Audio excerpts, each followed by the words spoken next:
Joe, let's see. Can you please show the agenda on the screen?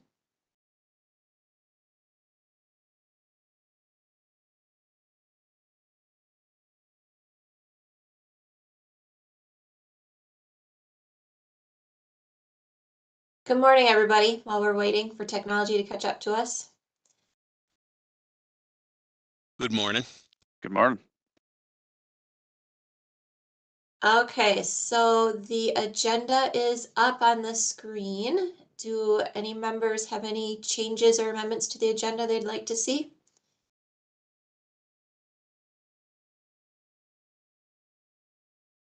Seeing and hearing none, the agenda is approved. Next, we have the minutes from our March TAC meeting. And minutes are on the screen. Any questions or comments on the minutes? If not, I would entertain a motion to approve the minutes. This is Carl, so moved. Thank you, Carl. Is there a second? Alyssa, seconds. Thank you, Alyssa. There's a second. Any further discussion on the minutes? Seeing none. Joe, please call the roll. All in favor signify by saying aye. Anoka County, Jack Forsland. I'll abstain. I wasn't at the meeting. Carver County, Rob Gent. Or anybody from Carver County.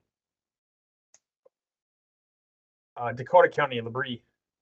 Aye. Hennepin County, Piper. I'll abstain as I wasn't present at the March TAC meeting. Ramsey County, Isaacson, or is it Mareck? Mareck for Isaacson. Aye. Scott County, Craig Jensen. Aye. Washington County, Leitner. Aye. 7W, Witter.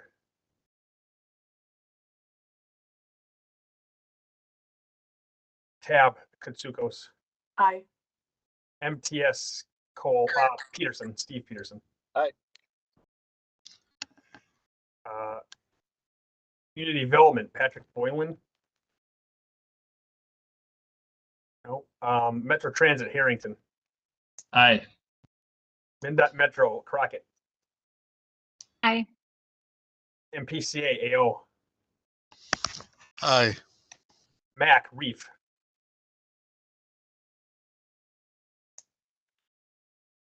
Suburban Transit, Fighton. Aye. MnDOT Freight, Pittaparthy.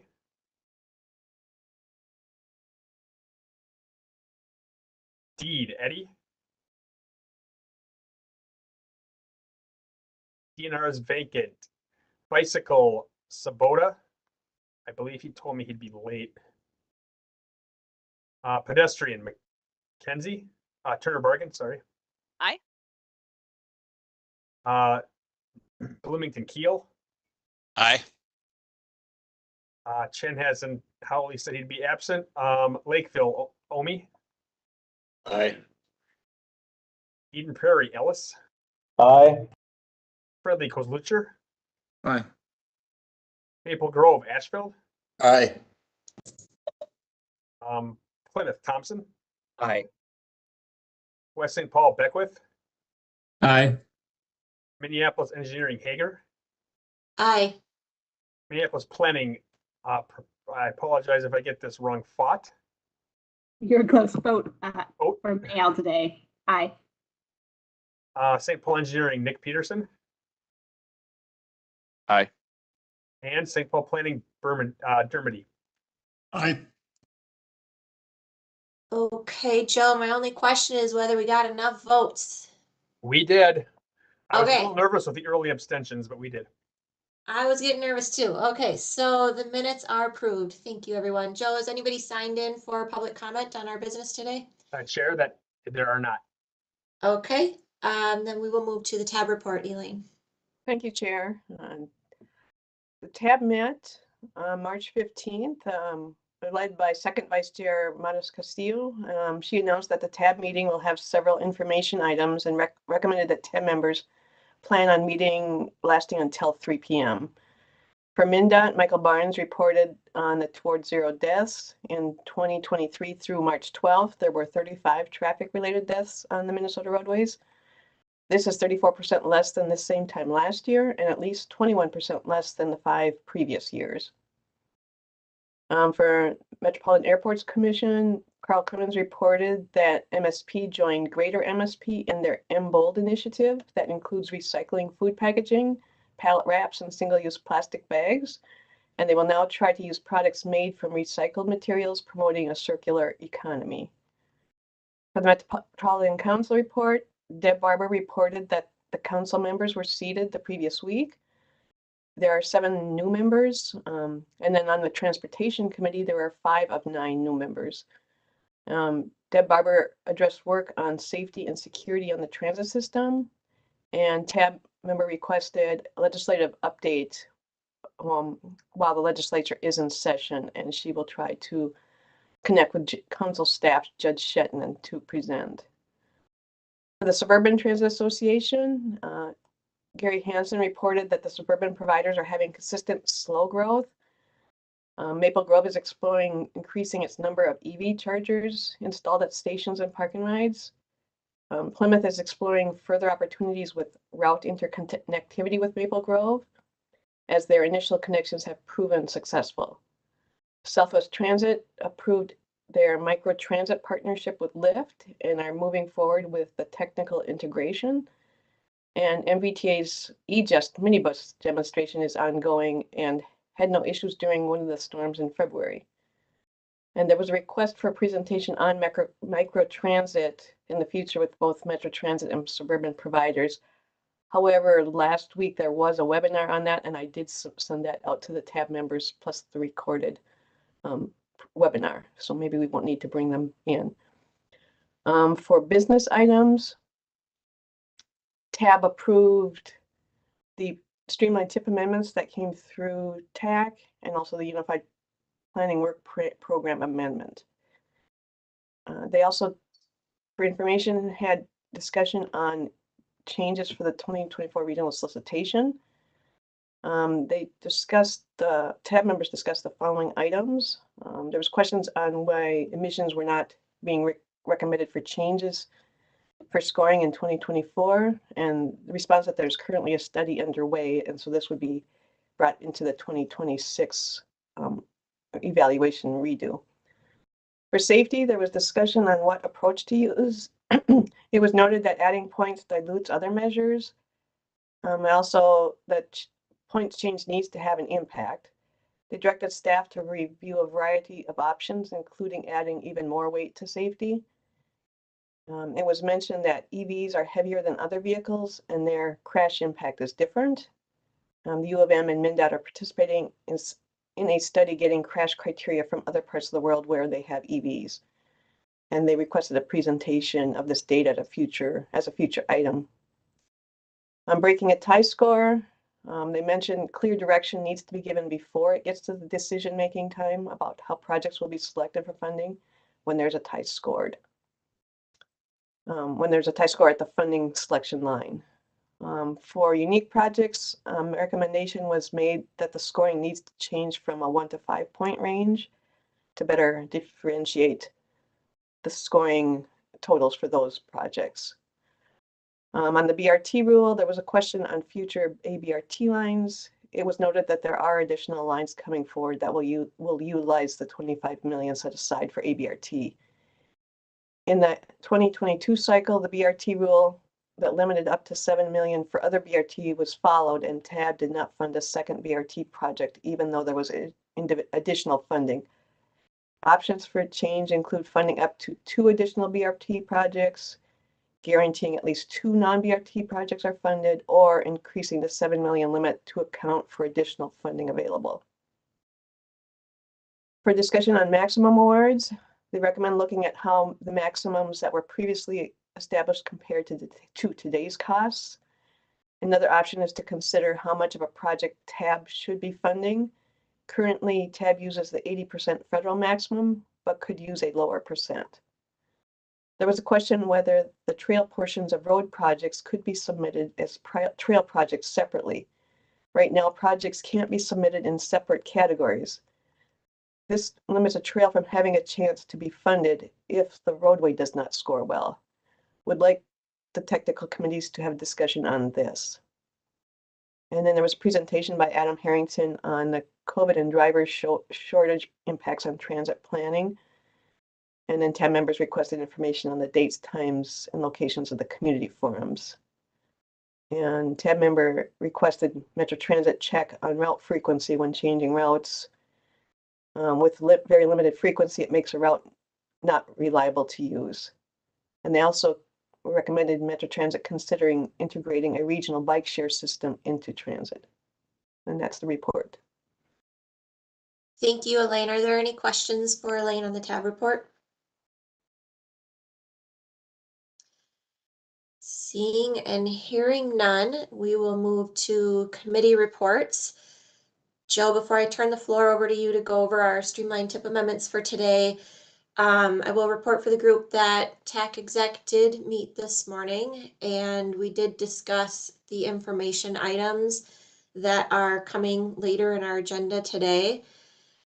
So there should be some good conversation on the Protect funding. That is new funding, and Met Council staff are working to get that into the TIP and into projects now and set a framework for how that money gets allocated in the future. We also had some conversation about the regional solicitation, building on what you just heard in the TAB report from Elaine and previous committee meetings. And this is leading towards next cycle. These regional solicitation items for 2024 coming forward as action items. So make sure you're connecting with your TAB member and asking any questions that you might have as we have the conversation this month. I will let the group know that I am planning to have the TAC meeting in May be in person. I've heard from more than one committee member that there's a desire to have occasional in-person meetings so that newer members can connect a face to a voice and get a feel for the committee work in a different way than we get in virtual meetings. I know that this will be popular with some and unpopular with others, so I acknowledge that right now. I hope that giving you a month's notice is enough time because I know that many of us have, our calendars look different than it did pre-COVID and pre-hybrid meetings, and we need to build in some travel time. So please plan ahead. I am planning to have the May meeting in person. I'm not planning to have every single meeting in person, but with the regional solicitation item coming forward for a vote, I think it's a good opportunity to bring us back together. There are a number of committee members that are not here today. So Joe and Elaine, if you could prepare an email that could go out yet today to make sure that those committee members who are not here and may not have their alternate here get the same level of notice so they can prepare for May. So that is what I have to report today. And I guess I'll ask if any committee members have any questions or comments they want to put on the floor right now on that plan. Okay. Oh, I see a hand up. Go ahead, Adam. Thanks, Jenny, for making that move for the May meeting. I certainly understand that the challenge to adjust calendars. We've gotten the habit of kind of pushing 10 and getting meetings done back to back to back on our calendars, but I think it's really valuable to be in person, especially now. It's been a very long time for some of us to work in person. So even if it's not every single time, I think it's really valuable to start the process. Thank you. Yes, thank you for the comment. Thank you. Anybody else? Okay, and just if you are wondering, we are not able to host a hybrid meeting. We don't quite have the technology in place to do that. So it will be in person without a call-in option for the meeting. So, And with that, I'm going to turn the floor over to Joe to walk us through our streamlined tip amendments for today. Thank you, Chair. I might have said this last month, but we are on pace to shatter tip amendment records. And so get used to multiple items, multiple amendments on one action transmittal. This time we have 3 actions, two actions, each with 3 items. So I'll just give a brief synopsis of each. None of these are particularly earth-shattering, and anything that would be earth-shattering would probably get its own item. So this first one we've grouped as 3 changes to existing projects. So this very first one of this first action is a Metro Transit request for cost increases to 3 of their purchases in the Enhanced Mobility for Seniors and Persons with Disabilities program. These are Federal Transit Administration Section 5310 funds, for those of you who are familiar. And these are just increases in cost that are sort of reflective of industry-wide increases that they've been seeing in transit. This next one, MnDOT's requesting a scope change, removing drainage and adding transportation management systems and cost increase for its Minnesota 62 project here. I'm calling it noise wall project because they no longer have drainage repairs, and they added TMS. Noise wall remains consistent. Here it is on a map. And finally, Southwest Transit is requesting a cost increase to its electric bus charging station project, along with removal of the buses and addition of new stations. I think they determined that there's a greater need right now for new stations, and they're kind of set on the buses. Matt's here if he wants to expand upon that. This is funded through a clean transportation grant in the metro area that's being delivered by MnDOT's central office. So those are the 3 projects. I'll add that none of these are funded through the regional solicitation. With that, Thank you. Stop for questions. Okay, thank you, Joe. I see Adam has his hand up. Thank you, Madam Chair. Joe, I think there's an error in the top of this. These look like they are MnDOT projects, not Metro Transit. For the bus cost increase, or yes, you're correct. That is a MnDOT project. I'll fix that for tab. Sorry about that. Thanks for catching it. Great, thanks. Okay, go ahead, Matt.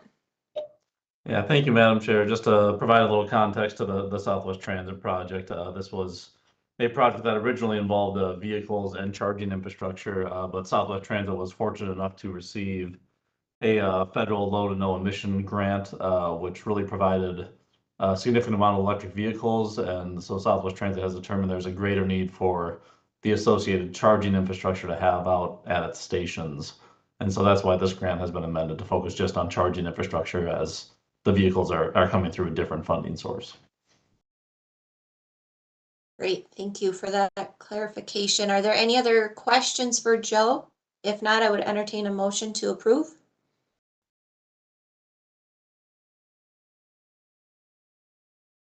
This is Scott Mareck, Chair, move to approve. Thank you, Scott. Is there a second? This is Carl. Second. Sorry, who was the second? Jim Kaslucher, Fridley. Okay, thank you, Jim. There's a second. Any further discussion? Seeing none, Joe, please call the roll. Forsland, Aye. Robjit, or anybody from Carver. Labrie, Aye. Piper, Aye. Aye. Mareck, Aye. Jensen, Aye. Leitner, Aye. 7W Witter, are you here? Yep, I got here. Aye. Kotsukos, Aye. Steve Peterson. Aye. Patrick Boylan, are you here by any chance? Patrick Council's Community Development. Hey, Harrington. Aye. Crockett.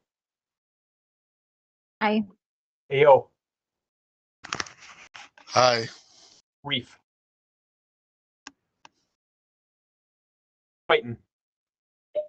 Aye. Turner Bargain. Aye. Sabota, are you here yet? Okay.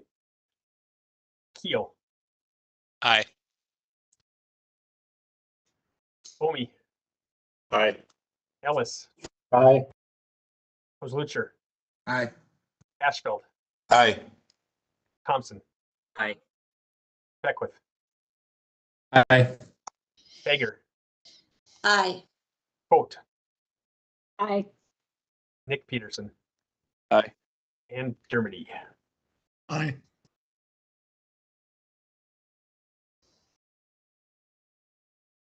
That's it. Okay, thank you. That item carries forward. So moving to 2023-19, Joe. Thank you, Chair. This item has 3 more requests. These are new project lines, so that's how we distributed. The last one was changed project lines, so I'll go down here again. These are all should be pretty quick and easy. And this first one, Dakota County is requesting preliminary engineering for its I-35 Cassuth 50 interchange. That be added. It's congressionally directed spending for 2023, and because it's federal funding, it needs to be added to the TIP. And here's the location. Second, this has 7 project lines for essentially one project, so it's a little bit cumbersome, but it's really one project, and we're dividing it by, or it is being divided as it needs to be by funding source, and then we have some AC, advanced construct, which is why you have so many project lines. We've got surface transportation block grant funding. We've got congestion reduction program. Next page, we've got some other federal funding, and we've got HIP funding, all for essentially one project. This is a on their Lake Street project, and these are individual project lines funded through multiple sources, and this is all being added, but none of this is from the regional solicitation, even HIP and other sources that sometimes you see through there, and here it is nicely in a map.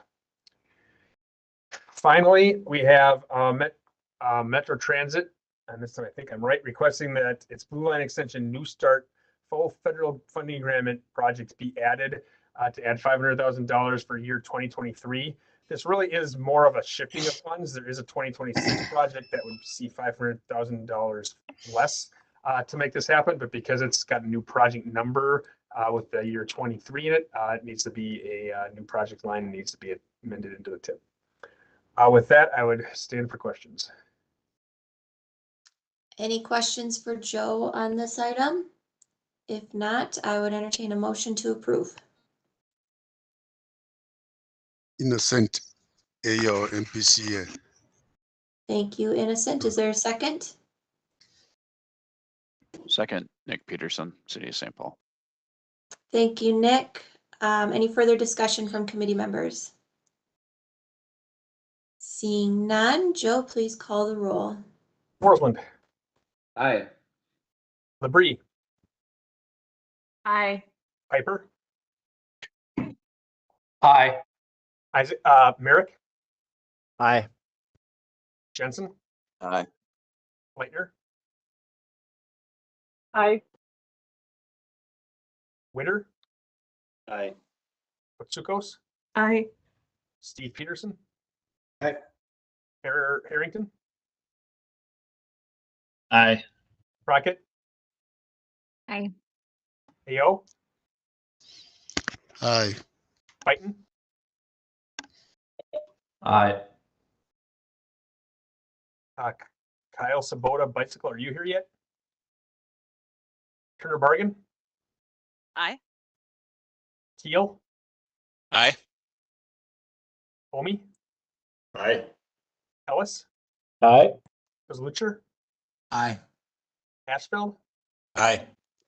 Thompson, Aye. Beckwith, Aye. Hager, Aye. Vogt, Aye. Nick Peterson, Aye. and Dermody. Aye.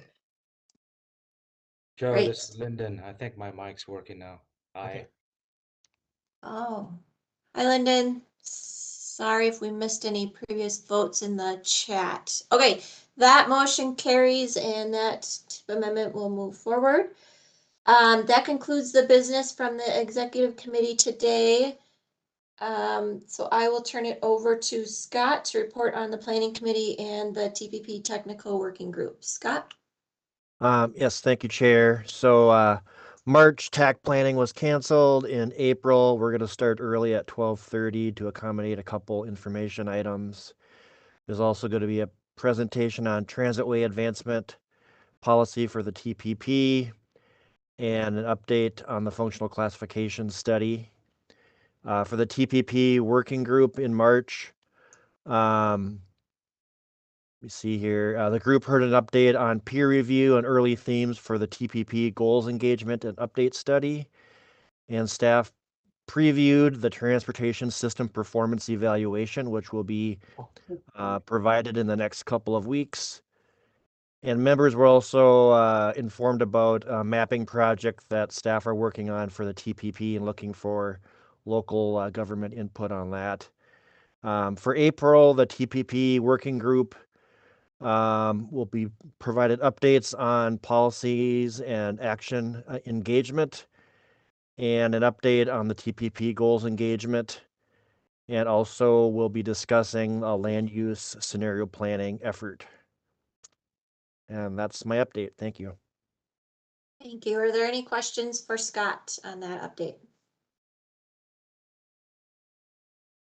Seeing none, I will move to the next agenda item, which is a report from Michael on the Funding and Programming Committee. Thank you, Madam Chair. Yeah, the FNP, we met on March 16th and no official business items, but we did continue the conversation under the informational items with the Protect funding and the regional solicitation program balancing. And as you'll see today, there's a couple options on that that's up for discussion, which I think are a couple good options that staff has put together based on our conversation. And then also we discussed the 2024 regional solicitation, adjusting safety factors, doing a sensitivity analysis. So I know the staff came up with a new option that we'll be discussing today with adding 300 points to safety. And I stand for questions and chime in on those later informational items today. Thank you. Thank you, Michael. Is there any questions for Michael? Okay, seeing none. As Michael noted, if you have questions on FNP's conversation related to either the Protect or the regional solicitation information item we're moving to next, you can ask him those questions when we get to that point too. So with that concludes our committee reports, and we'll move to those information items, starting with Joe and the 2024 regional solicitation changes item. So just a reminder for the group, this will come forward starting with FNP in the next cycle here, the next month, for action. So make sure if you have any questions that you are asking those now, and I'll turn it over to Joe. Thank you, Chair. So this is our last time as a pure info item for the talking about the 2024 regional solicitation. As a reminder, we're looking to get this one turned around a little quicker than the normal schedule, so we can really put the effort into the review of the solicitation and bringing the 2026 and beyond solicitation to where we'd like to have it. So here's your a little brief timetable where we'll be having the action item next month at TAC, and we'll have a public comment period followed by the application period starting in September and probably through maybe early December, and then scoring and appeals will occur next winter, followed by funding scenarios and then the project selection in July 2024, which is probably 6 months faster than what we're used to seeing.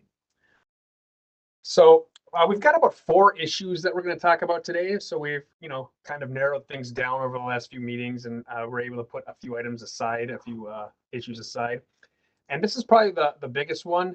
And I would point you to some of the handouts that I provided, particularly the one that's, I don't remember the title, but the memo, where we do go into some other are some more detail than you're going to see in these slides. But the safety criteria weighting has probably been the biggest issue because there's a lot of sort of nuanced points and a lot of sort of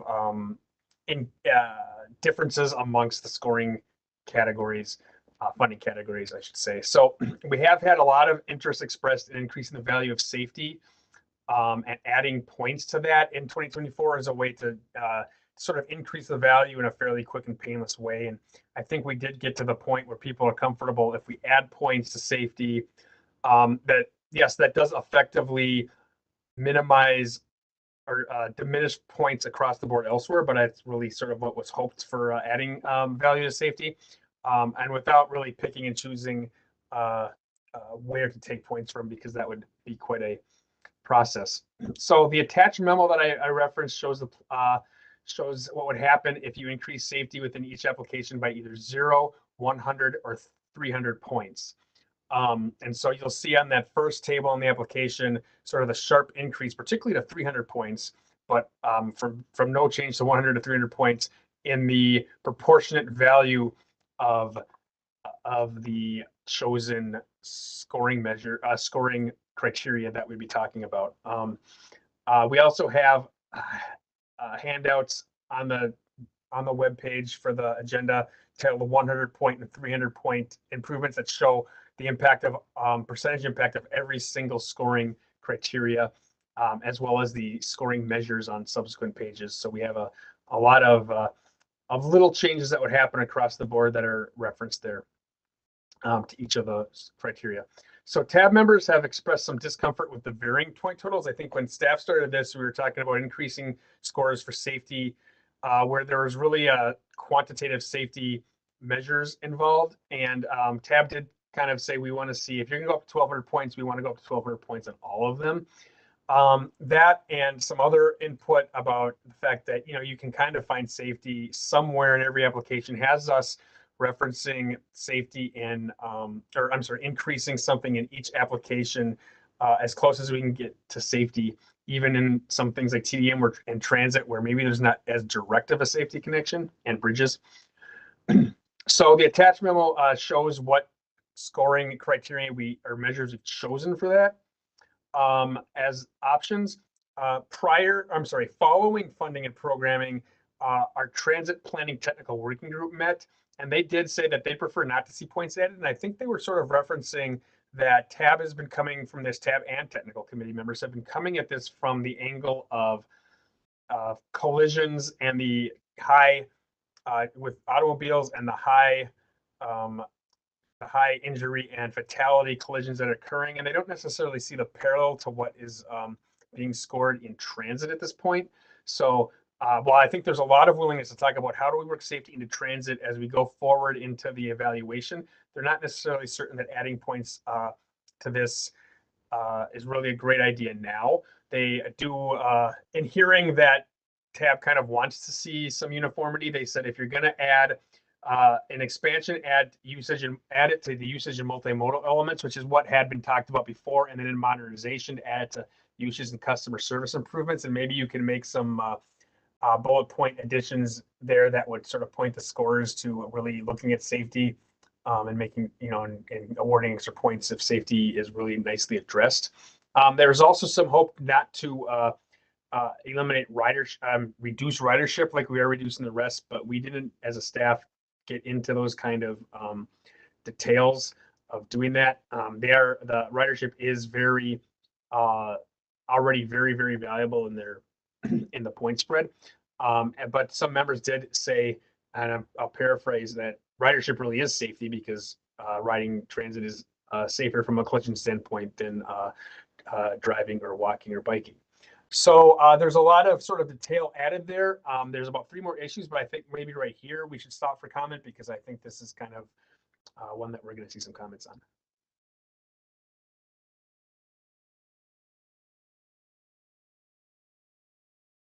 All right. Sorry, I was muted. Thank you, Joe. I think it might be helpful if, while we have conversation on this item, could you pull up the table with the analysis from the memo so folks can reference that on the screen as well? And I guess I'll open it up to committee members for questions and comments on, this is probably the biggest item coming forward on 2024 regional solicitation. It's been talked about at TAB since January when they saw the performance metrics come through for safety. So as Joe noted, they're really keying into those fatal and serious crash targets and the fact that we haven't been meeting those targets for at least 5 years. So any committee members want to go ahead, Steve? Yeah, Joe did a good job presenting this. Scott Mareck posed a question in the chat that I just wanted to illuminate here for the rest of the group if they didn't see it. So will the HSIP schedule mirror the 2024 regional solicitation schedule? Traditionally, that's been a 6-week delay, the deadline for HSIP, and so that's what we proposed, and Lars and friends have agreed to that. So the HSIP deadline would be February 1st of 2024. So again, solicitation would be due December, and then HSIP would be February 1st. So thanks. Thank you for that clarification, Steve. Go ahead, Adam. Thank you, Madam Chair. One of the questions that I didn't ask relative to the safety conversation we had earlier was, is there any evidence that suggests why significant crashes and death and injury have gone up? And is there a connection between particular categories that can help us think this through? Thanks. Good question. Joe or Steve, any thoughts on that?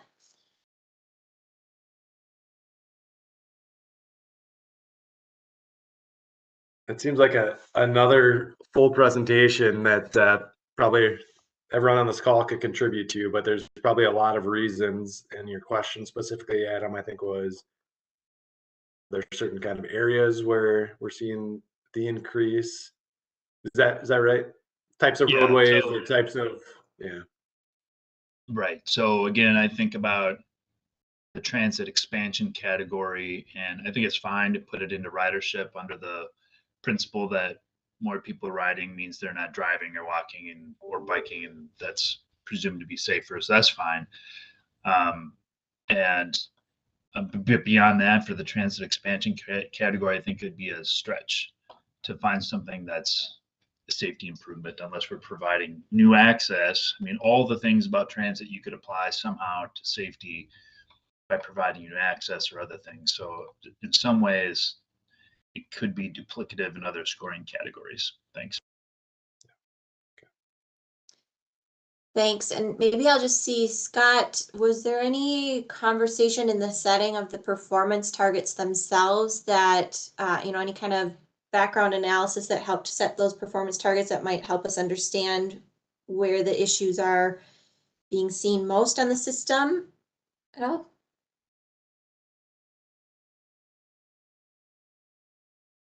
I don't know that I can answer that question today. I think, like you said, Chair, there's a variety of contributing factors to increased crashes, and I think we'd probably need somebody from MnDOT or a safety expert to help us drill down in more of the specificity of all that. I think some of it has to do with the increased speed we're seeing people driving that resulted from less people on the roads during COVID, so people felt more comfortable driving faster, and now that COVID is over, people are still driving the same speeds that they were during COVID. I mean, there's design elements that contribute to safety. It's driver behavior.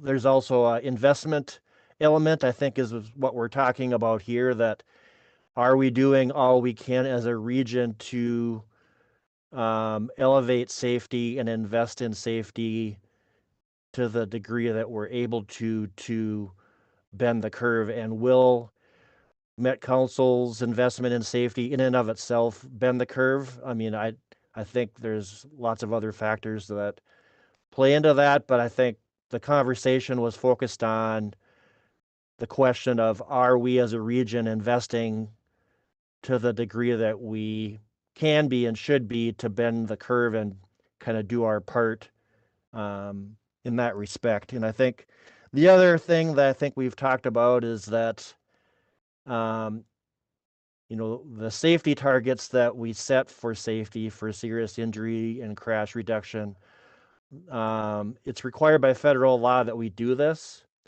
And so I think what I've been hearing is that it's important, if we set a safety target, that we just don't do it to check a box, that we're actually tying our investments to meaningfully address the target to the degree that we're able to. And I think the thought has been at TAC and TAB that perhaps increasing the safety points will help elevate the projects that do contribute to those crash reductions.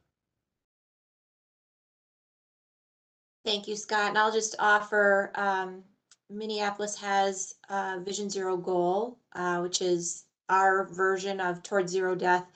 And we've done a lot of work to analyze some data as well. And what Scott just offered matches our understanding. I mean, this is more than just street design, although street design definitely plays a role.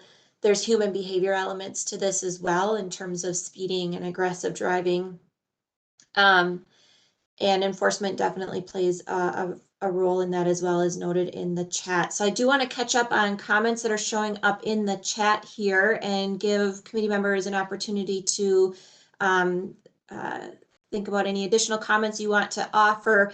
This is going again to TAB this month as another information item. So whatever framing we want to provide to TAB members before this comes forward for a vote will be important for us to document in the conversation here today. So Carl Keel asked, Elaine, could you please clarify, did MnDOT report that fatalities are actually down this year as compared to recent years? They are down this year compared to last year. And that's to date? As of a month ago, yes. Yep, okay. And then, let's see, Steve Peterson, did you want to verbalize your comment or? Yeah, sure. I encourage people not to use the chat, and I just did it, but to actually raise their hand so people at home can hear it too, the commentary that's going on. But yeah, our regional safety action plan is going to look at some of the systemic analysis and really dig in at to the level of analysis that I think that TAB is expecting, has asked of us in the last few meetings. So that's forthcoming here, and you'll all be part of that that work. So thanks. Thanks, Steve. Any other comments or questions from committee members? Any thoughts on framing that we want to put towards these various options that Met Council staff have pulled together for us to look at here today? This is how it will be presented to TAB. Go ahead, Lisa. Would you like, I mean, are we thinking we want to narrow this to one, just the 100 or 300 point option? I mean, is that how people are feeling, or are we thinking we want to just pitch both and just summarize tax comments? I think it would be good for us to show TAB both of these options, but maybe identify kind of maybe pros and cons or benefits, or kind of, it's from the technical committee, our recommendation is, maybe we can't get to a recommendation today, but our thoughts on these different options are X, Y, or Z. I do think that the transit working group put an interesting wrinkle in this that I do think we should try to provide some insight for TAB on as well. Do we think that it's important that all application categories have the same total points at the end of the day? You know, TAB felt that that was important. I don't know that that's super important. So if the transit working group feels like, you know, they would rather wait and have a more in-depth conversation with the 2026 kind of rewrite of the package, and their recommendation is to hold, I think, you know, that's a fair recommendation. And I think we should, you know, explain to TAB why it's okay that maybe all categories don't have the total number of points at the end of the day. So I don't know if this group is going to get to a recommendation, but I do think it would be helpful if this group could provide some additional thoughts and framing about these various options. So. Thank you for that clarification. With that said, yeah, I agree. Because we are not comparing things that are applications in each category to each other, the total points, I don't see why that matters, and somebody correct me if I'm wrong. My gut is to go with the 100-point change here. To me, the 300-point change really drastically swings where the weighting is if you're just looking at the percentages in each category. And I think I understand. I don't think we can get away with doing nothing based on, how strong TAB is on this. But it seems to be a pretty giant swing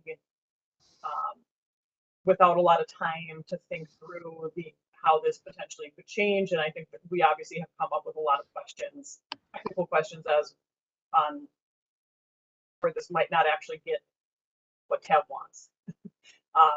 So that's where I am leaning towards that 100 because the swing isn't as severe, but is still doing something to place more value in safety. Thank you for sharing your thoughts. And we haven't gotten to this point yet in the agenda, but it might be just helpful to understand that there's also a recommendation coming forward for tie breaking to be based on a safety score, which might lend itself to the 100 points versus the 300 points where safety is still a consideration in tiebreaker cases. So we'll get to that, but that's just extra context for you as you think about your feelings on the safety scoring overall. So I'm going to go to Jim next. Go ahead, Jim. Yeah, thanks, Madam Chair. I really like the staff analysis on this. I would just say that I was really surprised at the little minimal movement in the actual funding, even with the 300-point increase. I see a lot of rearrangement of scores, but the bottom line is the projects that get funded are likely have good improvements, safety improvements built into them already. And so that gives me less concern with kind of jumping in in full with the 300 points. And I would say that that's a good direction to be going in response to kind of moving the needle, rather than kind of just doing too little, I think. And then I would just ask, is there a way, if there's a way to incorporate into the analysis, or if staff has thought about proactive versus reactive, similar to HSIP, not the same obviously, but for those there may be some kind of what does that mean? If the safety is weighted higher, is there a way to reflect some of the kind of proactive portions of the projects? So that's a good thought. Thank you for sharing that. Steve or Joe, do you want to respond to the proactive versus reactive at all, or do we want to keep going? Yeah, you're on mute, Joe. But I think members correct here that it was, in the roadway categories, it's primarily a reactive. It's based on the benefit cost ratio. Some of the other categories, bike ped, are maybe a little more proactive in their nature. But I think this the comment is probably more well suited for a longer term, the next cycle. But we can certainly document that and keep that in mind and talk about it more. Okay. Thank you. Going next to Adam. Thanks. I appreciate all the comments on this. And when I was listening to the conversation at TAB, I was thinking, doesn't this just dilute the categories for everything? There are a lot of measures for all these categories, and is it a distinguishing factor at all?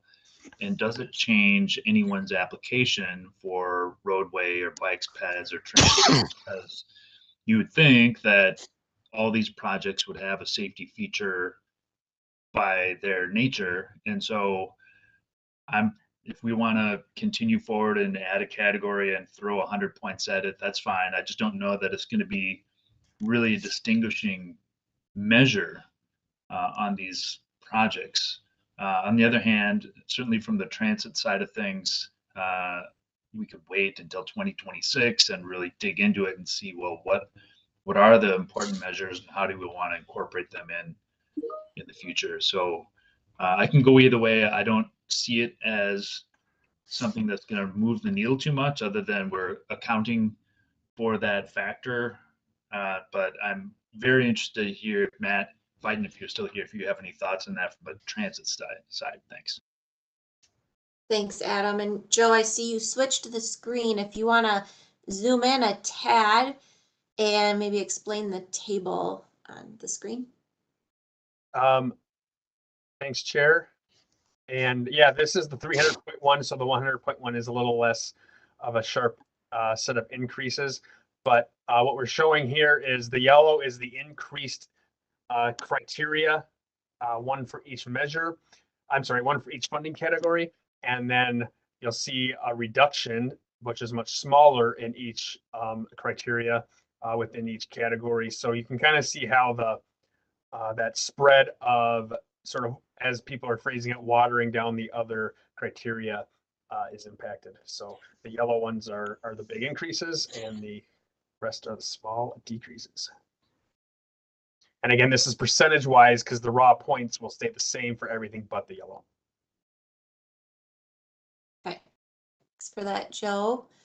I'm going to go next to, or Adam, did you want to follow up on that since it comes from your comment before we go to the next? Yeah, I was just thinking about this, and I'm wondering if there's value in this solicitation, if this is going to go forward, if TAB would just identify, here are the types of projects that we want to prioritize that we think improve safety, whether it's ped crossings, controlled intersections, roundabouts, whatever they are, so that at least people can aim at something rather than evaluating what may be already in their program. It's just a thought. Thanks. Thank you. Going next to Innocent.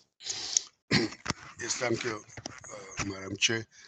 Stephen, I wanted to know with some of the information you provided on the safety, do we know which area in the city or roadway or network that can have the highest form of fatalities that we notice? If it's based on that, then maybe we can find those areas and try to apply some of these factors we're trying to those areas in that application. If the application comes from those areas, maybe that's where we can apply maybe higher point and stuff to address this issue, if we know exactly where the main problem comes from. Yeah, thanks, Innocent. Really good question and some good points. There's probably a mix of where it comes from. You know, obviously pedestrian fatalities are at almost a crisis mode here relative to the rest of the state and country, and then we have a lot of the high speed other roadways where people are excessive speed, throughout the metro, where we're seeing some other kind of behavioral issues that are leading to fatalities. So I'm not sure you could say it's just one area to the next, but I think that's your comment is well taken. I think we do need to look into your exact comment and question. Okay, thank you. Yep. Thank you. Next is Elaine.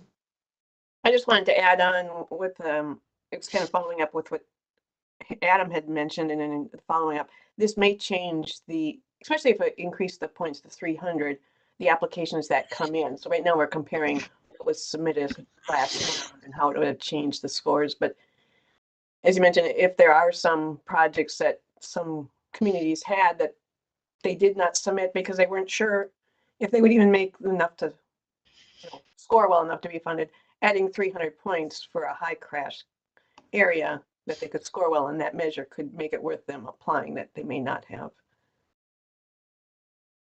It's a good comment. Next is Matt.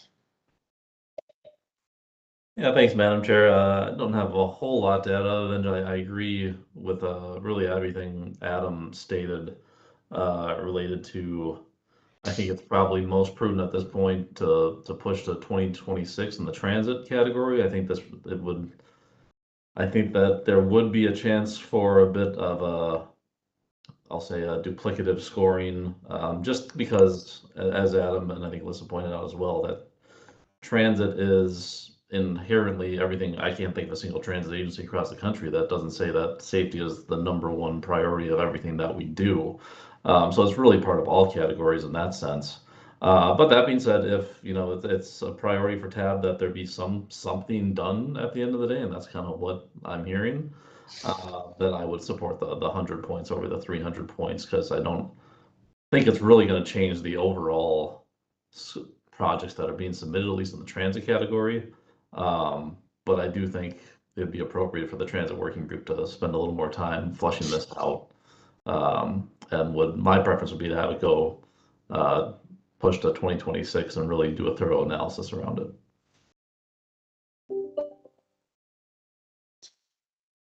Matt, not to put you on a spot, but do you have thoughts on the total points for transit, whether that needs to match the other categories or not? I don't, in that I don't think it has to. I think in this last solicitation there was at one point, I think, a push from certain projects to say, well, that we should take a project out of transit and reward to a different category based on scoring. And obviously I took exception to that. I think each category is unique in their scoring criteria. So as long as there's an understanding that we're not taking from one category and giving to another, I don't see a need for there to be uniform scoring. Okay, thank you. I think next was Lyndon. Oh, good morning. Yeah, I agree with what everyone said about the 100 versus 300. I think what everyone said. Looking at Joe's table there, I think 300 is too big a swing. We can take a deeper dive when we reevaluate all the criteria. I understand where TAB's coming from. I think the 100 makes some sense, but I think the 300 is too much.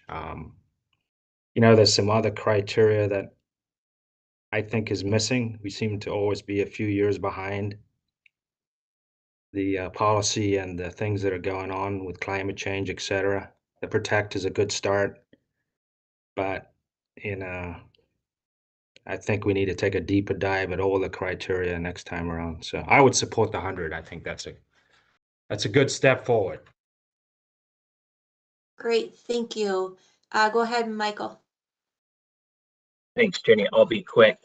But yeah, when Steve and I were presenting the TAB, we threw out that 100-point option, and kind of the thinking was, yeah, it's a start, but it probably won't have a material effect on the solicitation. And there was some interest in some of the members to put together another option that may have some more impact. But I think I tend to agree with most speakers here that to make a huge change now without going through the technical analysis and the studies and whatnot, I think the 2026 solicitation would give us time to do that analysis. And right now, I think we're just shooting from the hip. I mean, we really are. We threw out 100 points, we threw out 300 points. So I think when some of the TAB members see the 300 points and how it does dilute the equity measure or multimodal or other, I think they will have kind of a second thought of doing a big change to 300 points. So I think 100 is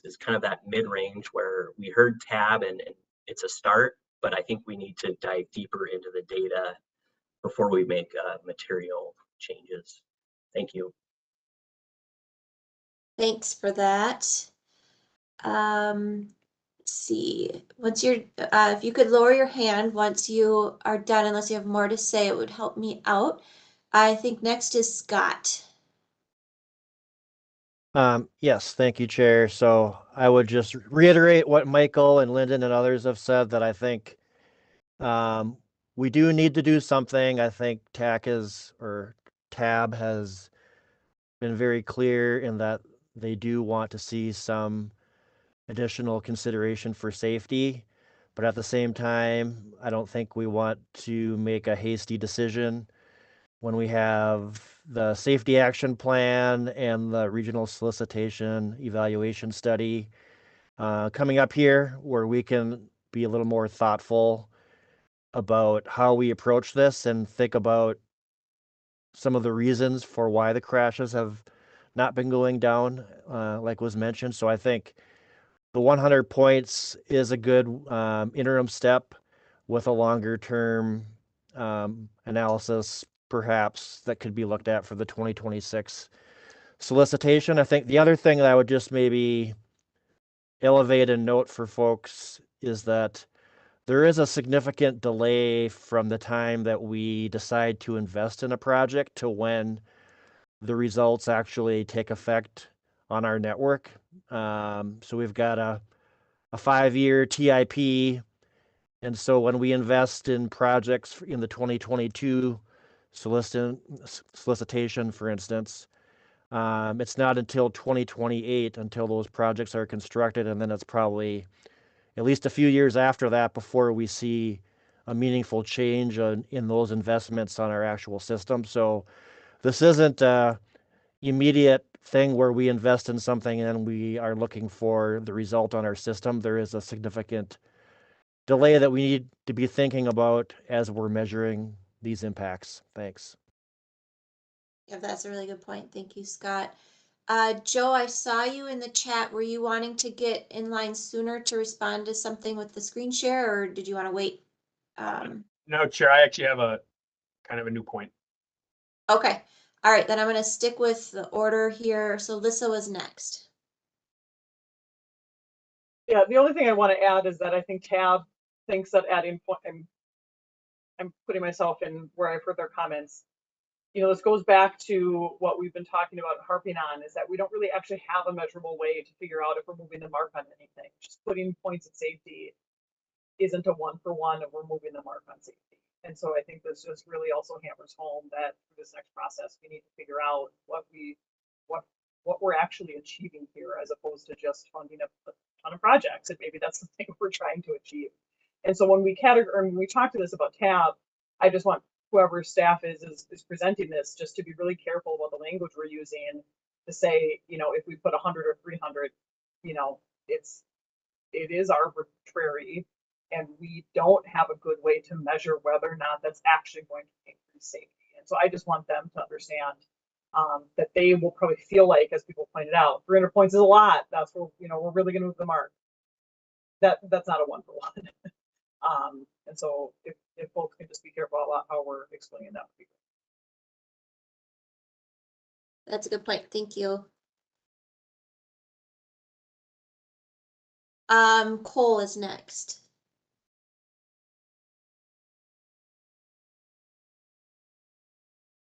Can you hear me? Yep, we can. Okay. So I just wanted to, I think, reemphasize a little bit that when we were at the transit working group, you know, they were really questioning safety and its diminishment of the value of usage, which, you know, for transit and TDM, I think the biggest safety benefit is taking cars off the road. And so just to acknowledge that and kind of build off Alyssa's concerns, to maybe say to Tab, we don't really know exactly how to measure this well across all categories. So we think it's safer to be conservative this round and defer it to the next solicitation for a truly impactful change. So just another point to help support this at Tab.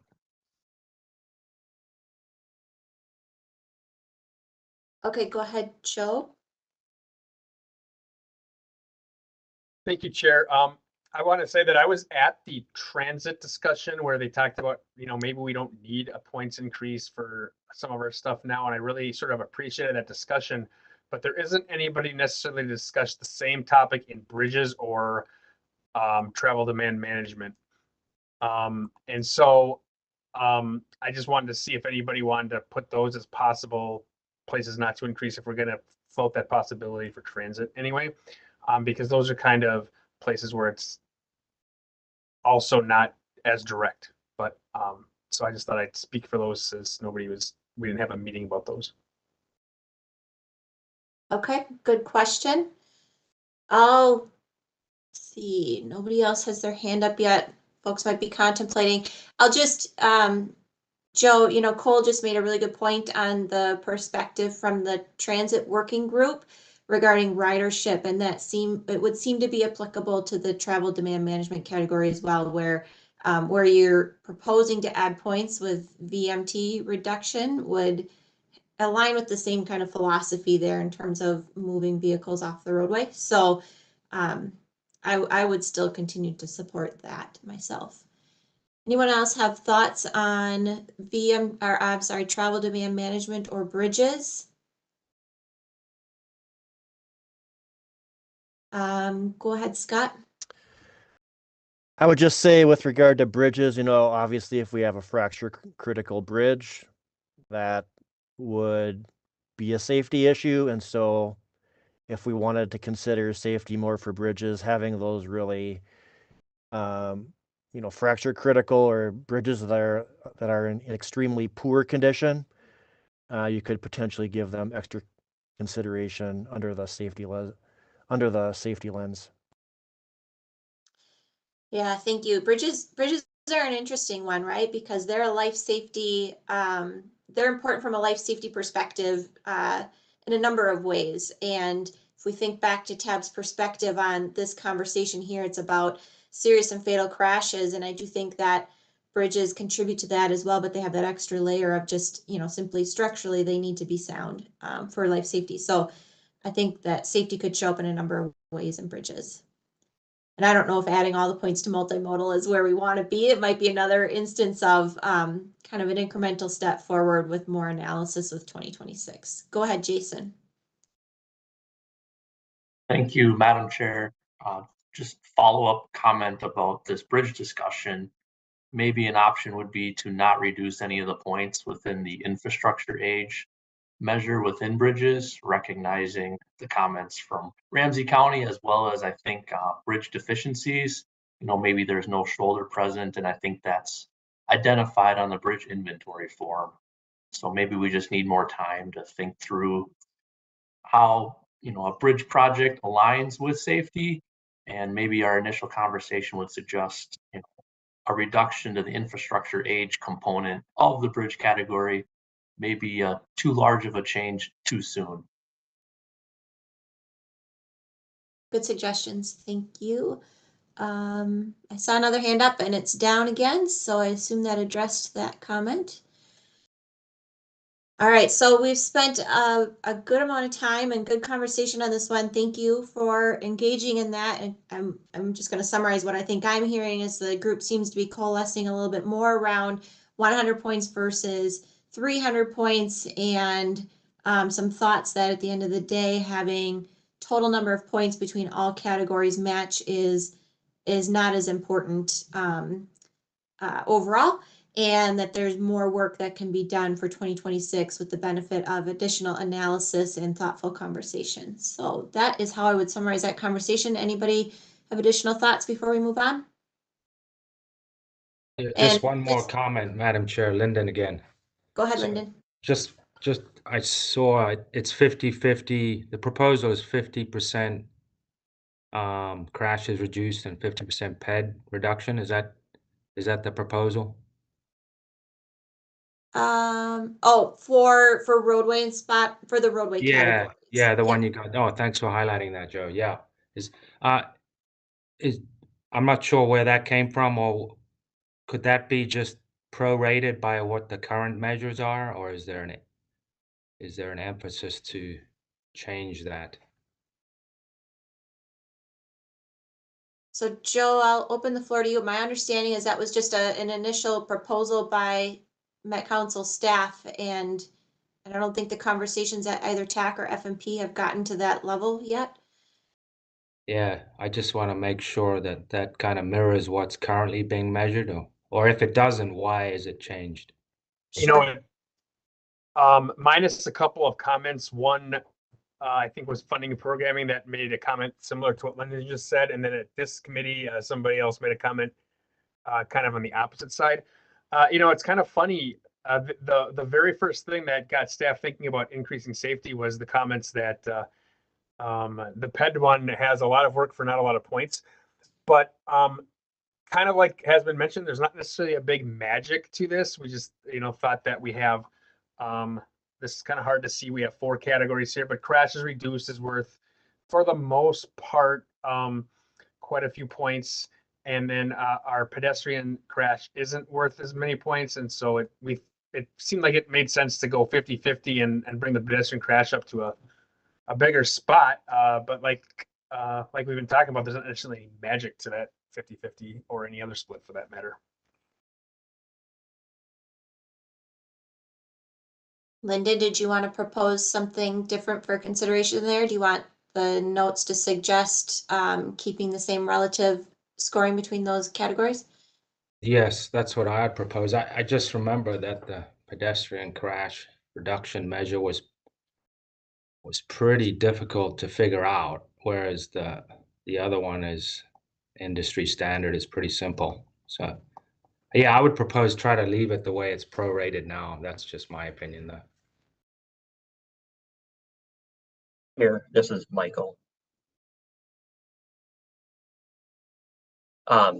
Yeah, Lyndon, thanks for the comment. My understanding is this would go back to F&P, and we can dive into that detail and take that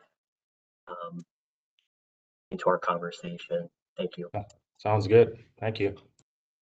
Thank you both. Okay, Jim, go ahead. Yeah, thanks, Madam Chair. I just would say that I understand that everybody's pretty guarded about the scoring and upsetting, that kind of balance that's been intentionally developed over time. I would just say that looking at 2026 and addressing safety, and that puts, project work really 8+ years out.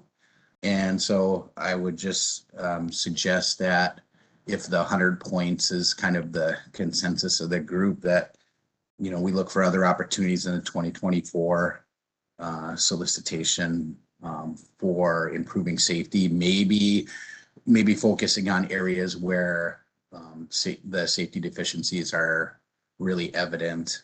We've seen the kind of not matching the scoring or the safety goals for a number of years now. And so I think it's time to kind of look for every opportunity. So I just encourage staff and others on the committee to, think about those opportunities and maybe help to bring those forth for discussion. Thanks, Jim. Jim, if you wouldn't mind clarifying, you said 2024. Did you mean 2026? Because that could be a bit of a cumbersome thing to do in a couple meetings in 2024. Yeah, I really do mean 2024, and I know it's a challenge, but, I also know that, we haven't been meeting those safety measures for a while. And like I said, 2026 puts construction or improvements out, 8 years plus, and we've been having, safety issues and, for a while here. And so I applaud, kind of what's done here, but I think, if there are opportunities, I don't know, that at least they're forwarded for discussion.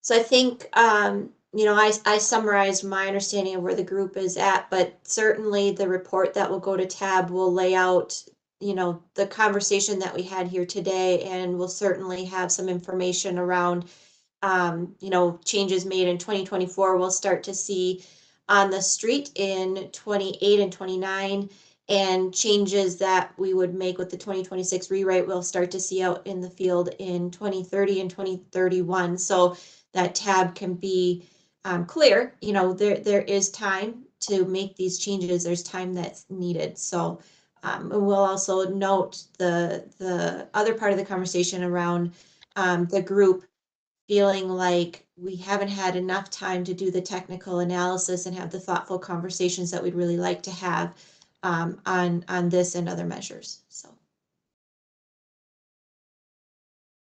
Okay, I am seeing no other hands up, and I'm very aware of the time. And so, Joe, let's move on to the next item. So this one should be a little quicker. Breaking ties. At the last committee, or at the last cycle, we had an 11th hour change by tab to not allow tax suggestion to break a tie, and so we had to start to do something that you could, in theory or in argument, view as suboptimal by adding another project, and really ended up adding several $1 million to this solicitation. Anyhow, given the sort of reluctance to break ties at the tab level, mixed with the sort of lacking precision of these scores, we thought maybe there's a way to, hopefully in the future, do something a little bolder, but at least at this point, find a way to break ties. So there seems to be some comfort with this. And people wanted to see, I think, a decision made more at the scoring committee level than at the tab level while we're going through funding scenarios. So this isn't really a scoring committee level, it's almost a staff level, but we're suggesting that ties would be broken once the final scores are compiled, and staff has to compile those because we do math at the end of the process with the cost effectiveness rating, to have a tiebreaker that's very prescribed and is not really open to much interpretation, where we have a measure that's named for each within each funding category, where if you scored higher in this measure, you are moved above somebody else in a tie scenario, and then those ties are broken into a sequence for to a ranking of projects for the discussions on the funding scenarios. And we also actually have even an additional tiebreaker in case there's a tie after the initial tiebreaker, favoring lower cost scores, because that usually provides more flexibility in developing scenarios. On the memo, which I can switch to, we do list a number of measures for the tiebreaker. We favored measures that A, are safety measures, and B, are unlikely to end up in a tie themselves. For example, bridge condition, the chances are two projects are already going to be tied in that anyway, so we didn't pick that one for bridge. But anyway, there's a list of potential tiebreakers. In fact, this is actual scoring language that we propose to add, or actual language that we propose to add to the solicitation, where we identify these tiebreakers. And then that should put us in a position where we're very unlikely to have actual ties coming into tab for the funding scenarios. Okay. Thoughts from the group? I will say I generally support this approach. Joe, if you go back to the memo, I hadn't looked at the detail of the identified measures, and I think there's probably going to be additional conversation there, especially maybe in the transit category I'm looking at. But let's see what the group is thinking. Go ahead, Carl.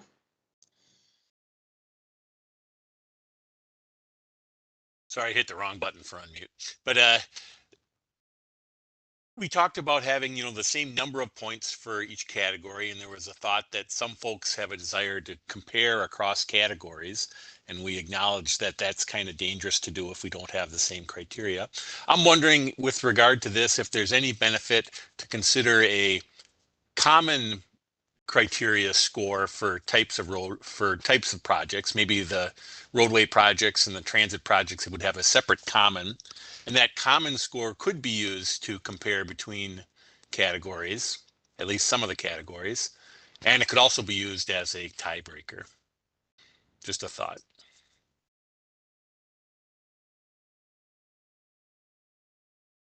So you may, in the roadway category, pick all the score or the criteria that are the same and then bundle them together. Interesting. I think, can I respond to that? Sure, go ahead, Elaine. I think part of it was when we were getting to the funding line and we would have two projects that were tied, and then tab did not want to just fund one of them. So they would either not fund either or fund both.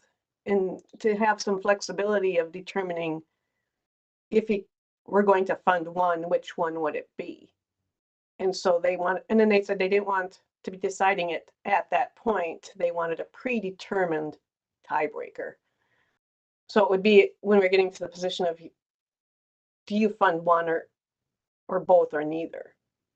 when you're at that funding level line. I would agree with that, Elaine. I'm taking Carl's comment to be kind of looking at this from a different perspective. And we saw this with the last solicitation, which we have those ties within categories, but then there was also conversation of, do we do a little bit more over here in roadways, or do we do a little bit more over here in bike ped? And a common criteria might help drive that answer as well. Is that, Carl, am I getting that right? Yes, exactly. That's kind of what I was thinking about. And it might help to set funding amounts by category too in the very beginning. If we have a higher common scoring in one category, maybe we fund that category the next time a little bit more. Mm-hmm. Interesting. Go ahead, Aaron. Well, I'm just wondering if geographic balance could be used as a way to look at tiebreakers.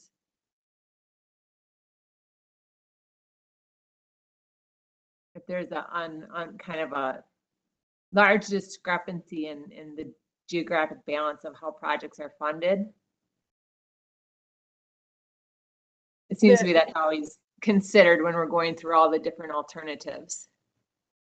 The issue becomes if it's the tied project, it's the same entity applying too, or in the same city, or if it's I think they wanted to have a decision of how to select one, if they wanted to just select one. So if I'm taking Aaron's comment, it would be the two tied projects and then doing an analysis of where the funding's going geographically and picking between those two tied projects based on whichever area is receiving less funding than the other. Is that about right, Aaron? Right. Yeah. And the other comment, just kind of going off of what Elaine said, if, you know, one thought is for having the agencies to prioritize their projects as well. So if there is a tie from the same agency, could the agency prioritize which project they would prefer? And that would work if it's the same agency. We do have some multiple cities applying, say if it was Hennepin County, multiple cities, and we look at it geographically balanced by Hennepin County, who would make that determination then?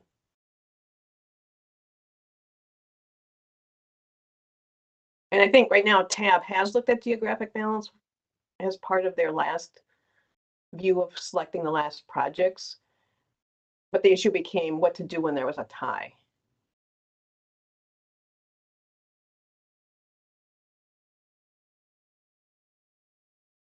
And they wanted something predetermined. They didn't want it to have to be deciding that during the meeting and start pitting projects against each other. So, and maybe for everyone to understand, Elaine and Joe, there would still be that lens of geographic balance at the end of the process. That would be information shared with TAB and final scenario selection, right? Correct. Okay. Yeah, that always is a consideration at that point for projects in this category that not only aren't tied, but they're not part of the same scoring process. I don't necessarily mind the idea of considering geographic balance and breaking ties, but TAB has shown unwillingness to do that. They really need something prescribed, I think, when it comes to tied scores. I also have go ahead. I was gonna say, and it's only if there's a tie at that final decision. So the ties wouldn't come into play until that moment, and they did not want to be then pitting projects against each other. They wanted to have something said, here's the tiebreaker. So you might remember last time that Funding and Programming TAC actually recommended funding one of two tied projects in the trails category, and the applicant that wasn't going to get funded was Three Rivers. They were getting three projects, and they actually said, we're happy to step aside and let that happen. TAB still didn't let it happen. So that's just. And that was based on their precedent of not funding only one tied project. And so that's where they said, come up with something. So, so Aaron, I don't know if this would be an acceptable option to you or not, but as I'm listening to this, I'm wondering if we can make sure that we're like, if the group agrees and the decision's made to do this tiebreaker in a way that looks something like what's on the screen, if those projects that were tied and had a tiebreaker scoring criteria applied could be noted on the spreadsheets, right? And so at the end of the day, when we do the geographic balance analysis, if something's way out of whack and it applies to the projects that had been tied, TAB could elect to switch them back if they wanted to under the criteria of geographic balance. It's just an option. Yeah, if some reference to geographic balance could be made, I think that would be helpful. There goes my straightforward language. Because you're welcome. Yeah, I guess I would add, TAB was already looking at that, but then they did not have any precedent of breaking that tie. So if they wanted to fund a project, they would fund both. And they wanted something prior to the decision-making time point. That if they did not want to fund both, what would be the tiebreaker? Because right now they already have the geographic balance as the option. So maybe that could be put in. I mean, if you put that in there, that if that is the reason, geographic balance would be looked at. But then what if it's in the same area? That still doesn't help them determine one or the other. And we really can't decide geographic balance at this stage because we don't know how the scenarios play out. So you can't come out of the scoring committee and say, let's pick the one that will create more geographic balance because we won't know what that is at that point in time. So unfortunately, that really has to be decided by TAB at the last stage. And philosophically, I don't have a problem with them making the decision. I question their willingness. The other option would be is if there was this tie breaking set aside, when it comes to the scenarios, the scoring committees would break that tie by giving maybe one more point to that project that had the extra tiebreakers, so that it would come as not a tie. That's the idea.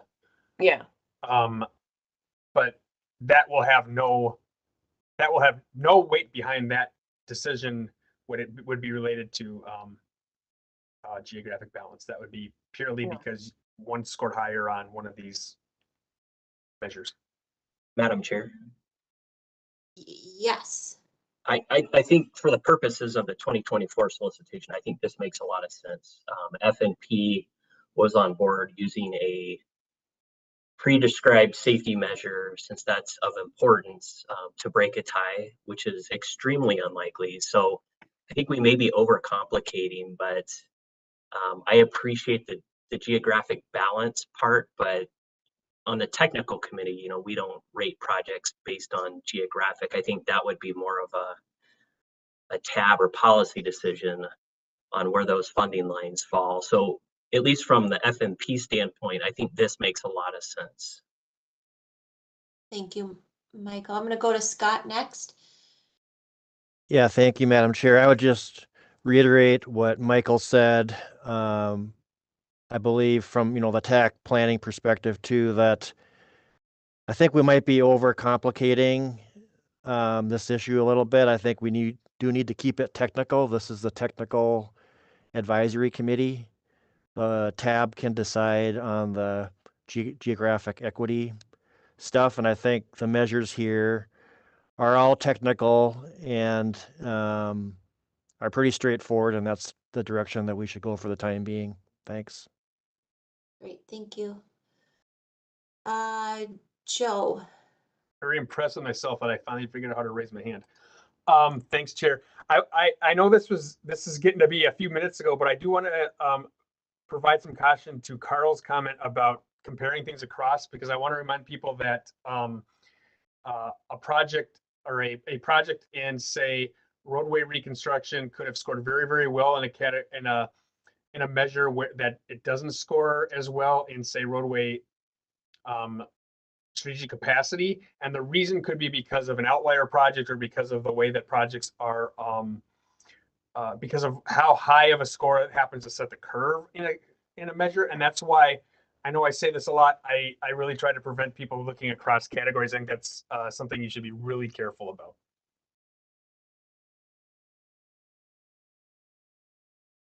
You could, Okay. Madam Chair, you could add, I'm throwing out a wild idea here. You could add a resiliency measure to break a tie.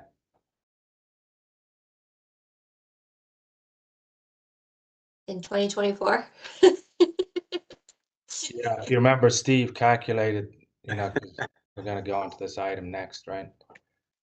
Next item, yeah. He calculated eligible items that meet the protect criteria in the current application. So we're already doing that with this money swap for 24.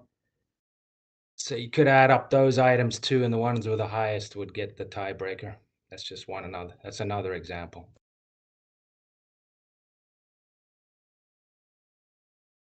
Probably just for highways. Yeah, it's a good idea, Lyndon. I think, Madam Chair, but I think what we found is most of the bike ped and transit projects didn't have any dollars that they could that would be eligible. Sorry. Yep. Yeah, I was just yep. Good point. But that was good. I think a good idea. I brought up a tab, I think too, someone did, so that you're thinking along the same line. Okay. So Joe, can you talk to us a little bit about the process of picking? Can you go back to that other slide that had the list of the criteria that's being proposed? Does anybody have any comments? You know, for example, if I'm thinking back to the last conversation we had, does it make sense that it's going into multimodal elements, or should it be going into ridership, for example? Or should the tiebreaker, well, that's the question, right? Which criteria makes the most sense to be the tiebreaker in each of these modal categories or funding categories? So, and maybe we don't answer that today, but maybe it's something that we're thinking about as this leads into the final vote. Joe, can you talk a little bit about the process on that? This would come as you see it as a track change in the solicitation when it comes as a action item. So next month for TAC, starting this month, I guess, for funding and programming. So it'll look just like this, the italicized here, unless, if you really push for something different today, that might change that. So that's really the process. Yeah. All right. So does anybody have any strong thoughts on the scoring measure that's identified for each category here as a tiebreaker measure? Again, I think F&P was supporting safety related measures as being used as tiebreaker, as another nod to TAB's desire to emphasize safety in the next solicitation.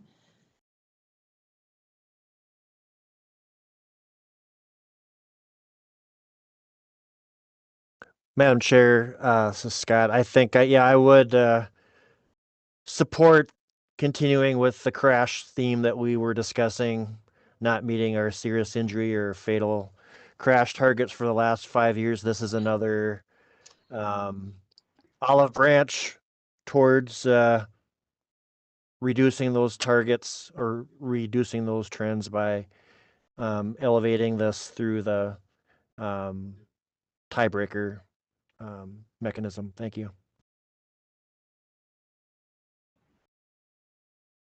Thank you, Scott. Go ahead, Cole. Yeah, I'm, just thinking about this from a planning perspective, I realize we're increasing safety. I don't know where that lands in terms of like total points for each criteria.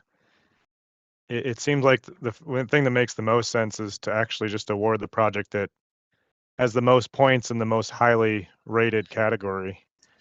If it's doing the best job at the thing that we're saying that category should be doing the best job at, that might be a good starting point too. The category that has the most percentage points in each one.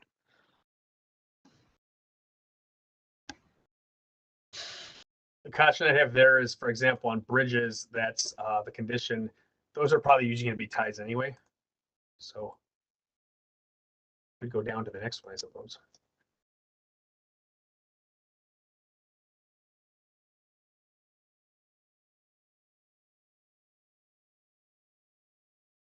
Okay, Matt.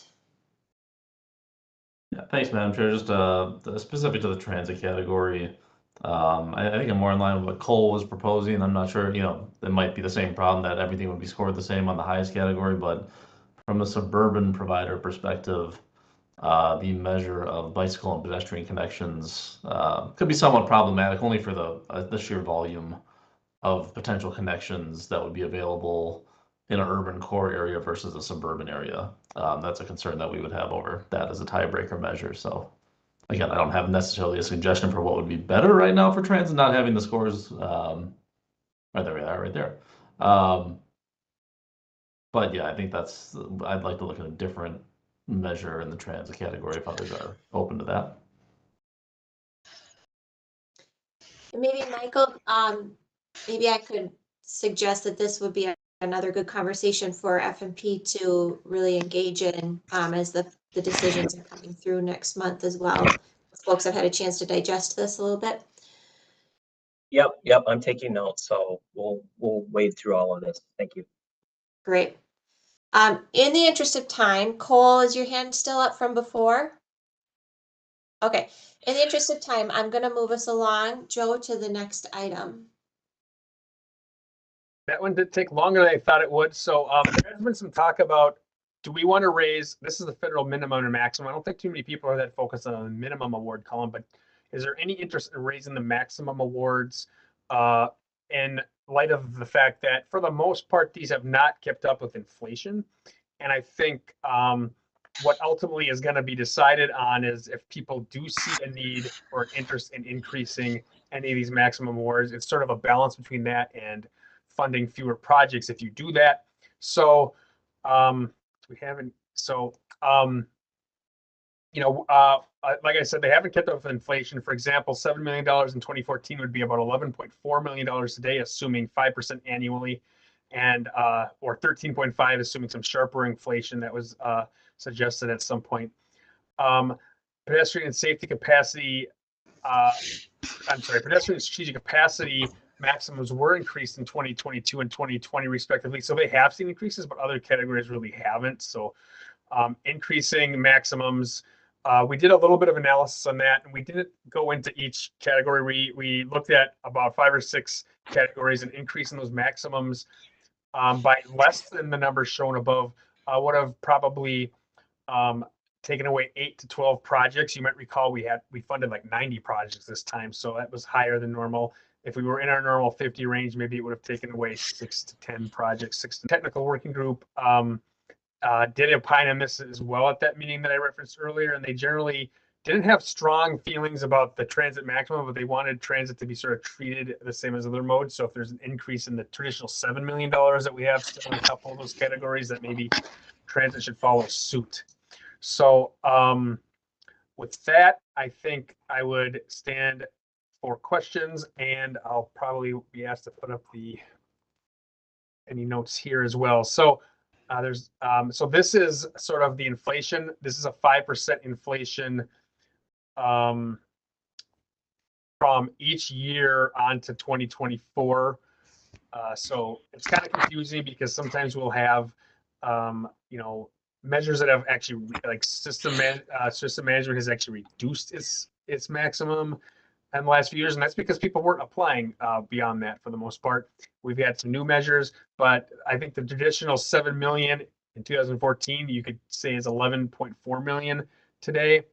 Now it is true that in 2014 and 16, we added a small inflation factor when we programmed the projects. So I think it was 2% per year or something like that. So the first year would go up by a small amount, and the second year would go up by a small amount. So you could argue that we actually reduced our amount, and I think it was 2018 when we stopped doing that. The inflation factor became sort of it's kind of weird and complex and confusing, and I think people wanted to remove that in part to fund more projects and in part to simplify it.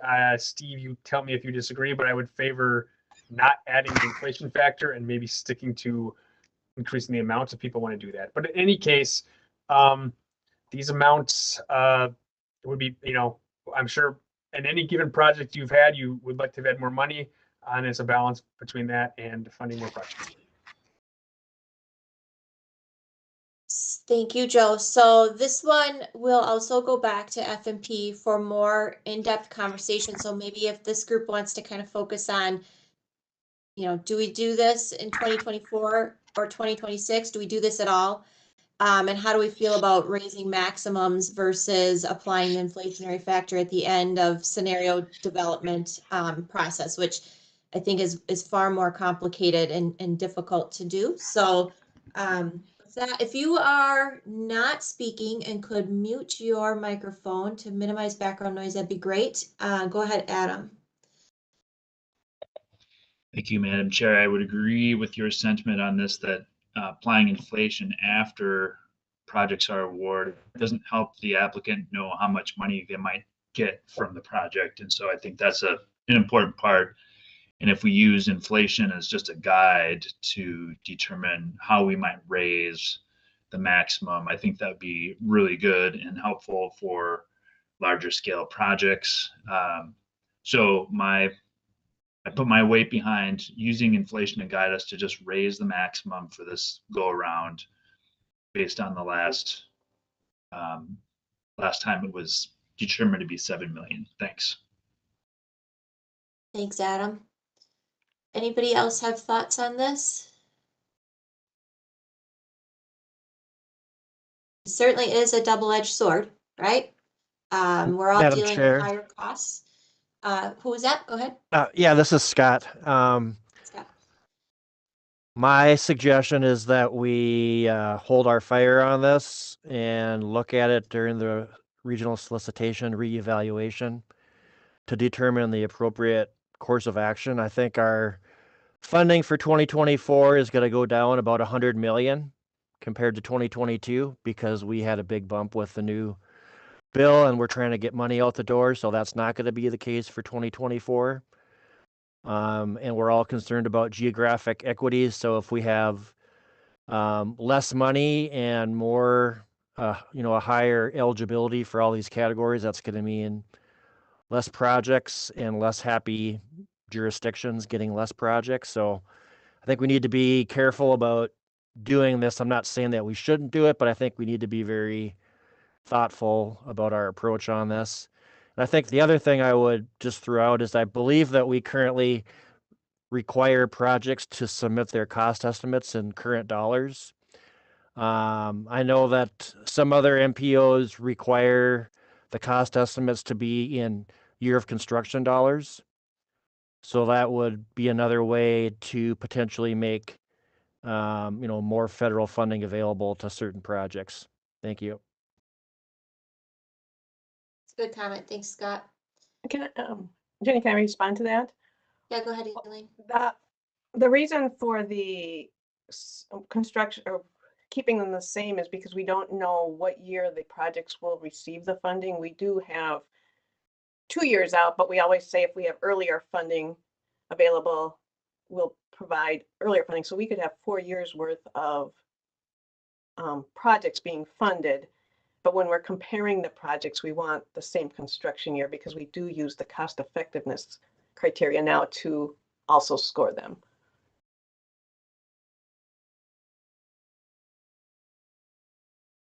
Okay, thank you, Elaine. Go ahead, Adam. Thank you, Madam Chair. Just responding to Scott's comment on whether or not we wait for the next update to the solicitation criteria, and maybe that's fine.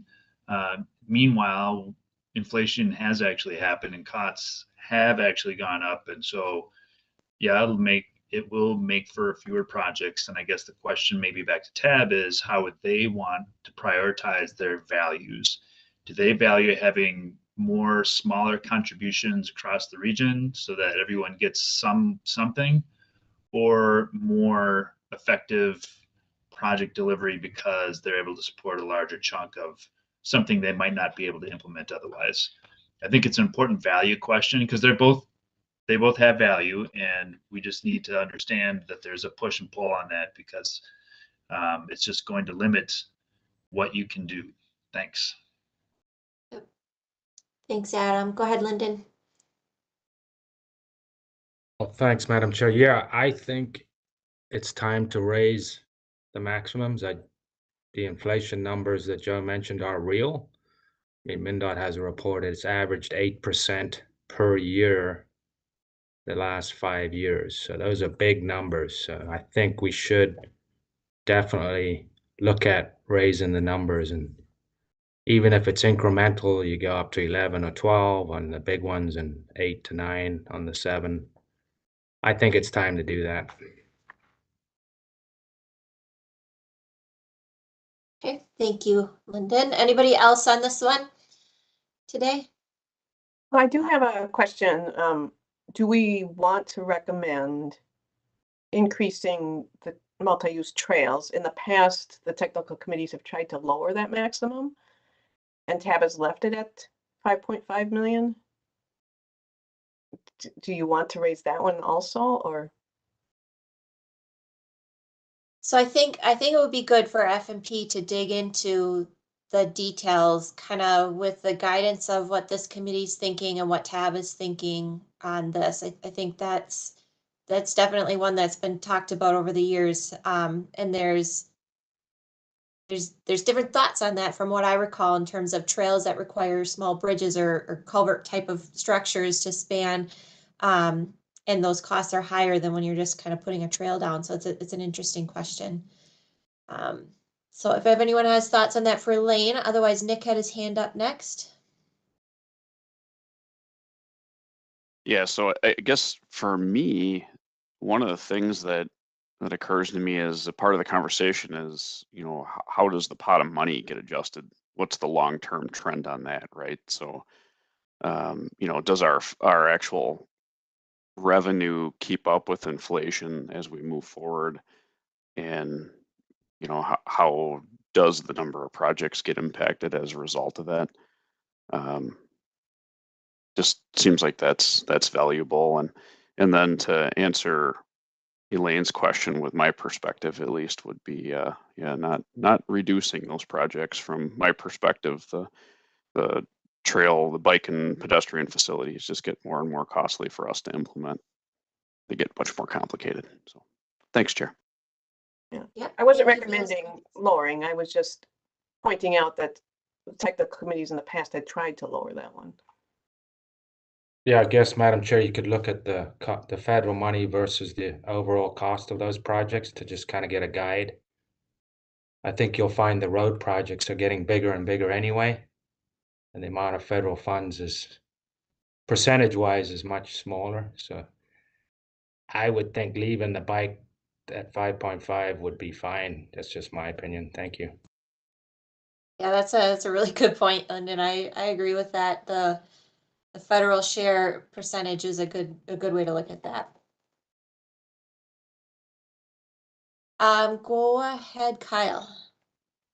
I would look at increasing that for bike and ped a bit. I mean, yes, the projects do get expensive, and just looking at the number of requests from the last discussion on the solicitation for 100 points versus 300, there was only 37% of the requests were actually funded, and there was a lot of those requests, and so many of them didn't get funded.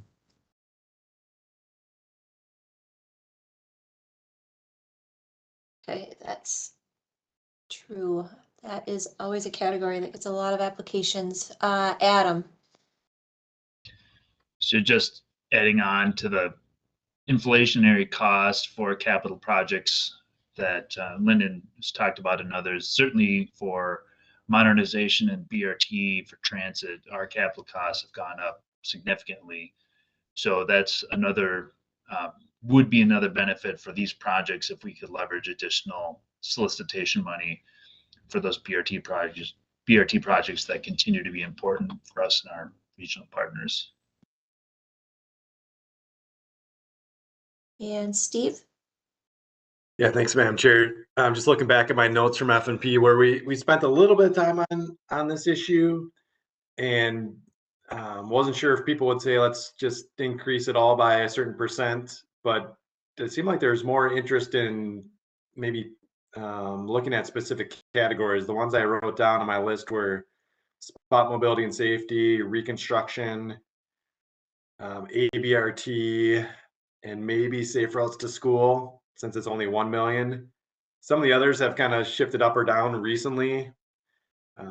So those were kind of the ones I had written down from F&P, and we can spend more time on it, I guess, next meeting here too at that level. But it wasn't an across the board kind of increase. People were talking about kind of certain categories, I would say, is kind of the theme that from F&P. So, thanks. All right. And knowing that F&P will take this back up again next month, anybody else in the queue? Looks like the hands are clearing out. Go ahead, Joe. Let's move this along. We only have about 5 minutes left today. We are not getting through everything. If you need to hop off at 11 o'clock, please do that. And I guess Elaine and Joe, I'm not quite sure on our protocol and how long we go after as we start losing people here. So go ahead, Joe. Sorry, I don't believe there is a protocol per se. So this is the last item, and I hope it doesn't go too long. And Cole is probably likely to jump in here. He understands this a little, by which I mean a lot better than I do. So, oops, and I'm on the wrong one. There we go. The bus rapid transit rule. When the rule was established, we were getting less money at the time than we are now. So it was established based on limiting bus rapid transit projects to a total of $32 million based on a $54 million midpoint. So the assumption that the max BRT would be annual arterial BRT would be 25 million, allowing for 7 million to fund one more BRT project. The transit working group in their meeting discussed this quite a bit. They discussed about 5 options, including increasing the total maximum relative to the amount of solicitation funding. So we're looking at, $19 million more in the transit midpoint, likely next time. So possibly increasing that maximum by amount that will reflect that, increasing the total BRT by one additional project, and just calling it 39 million. Forgetting the amount and switching to project-based rule, for example, at least 2 non-BRT projects must be funded. Another one was to allow for more BRT projects, but limit to 1 per applicant and per corridor, to make sure that each applicant does have a shot at it, and then to leave it alone. So I know I went through that quickly. Cole, you might have some things you want to fill in, or Alyssa, or other people that were part of the process that got us here. With that, I'd stand for questions if nobody wants to fill in. Cole, is there anything you wanted to add to that?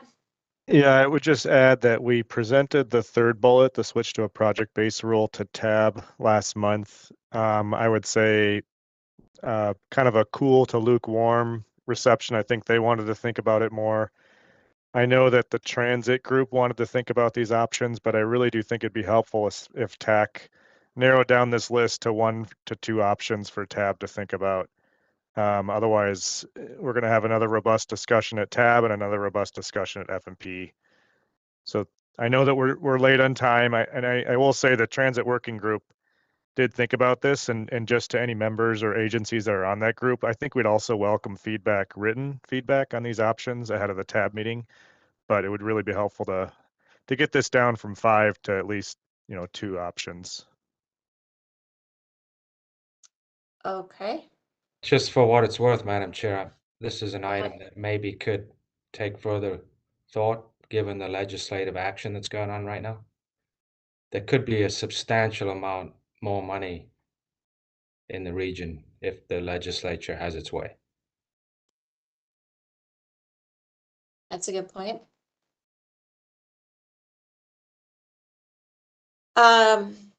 Anybody else? Go ahead, Matt.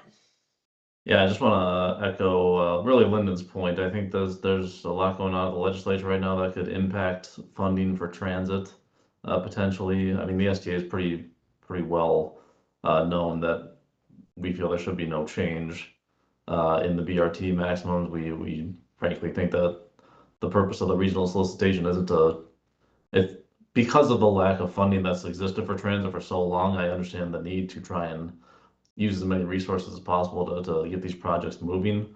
But we just don't feel that the regional solicitation is the appropriate place to primarily try and fund BRT projects, which I understand why that's been the case historically, and hopefully there's some action taken at the legislature to change that.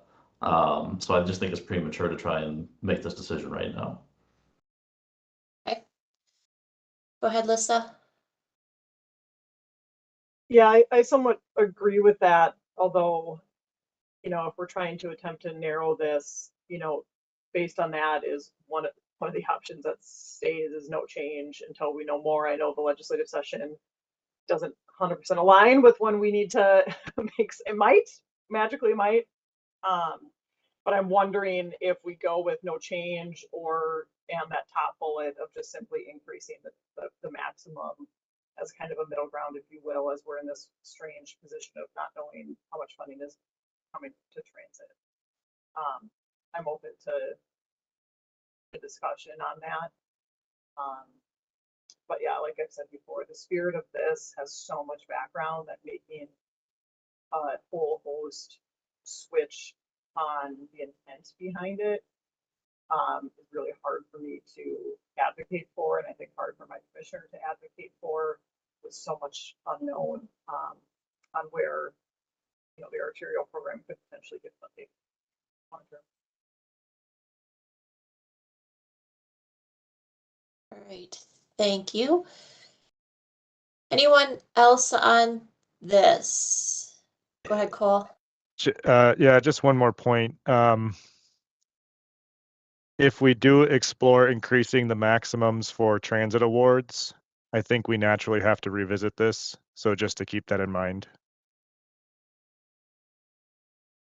Because these are based on the maximum award amounts by the categories.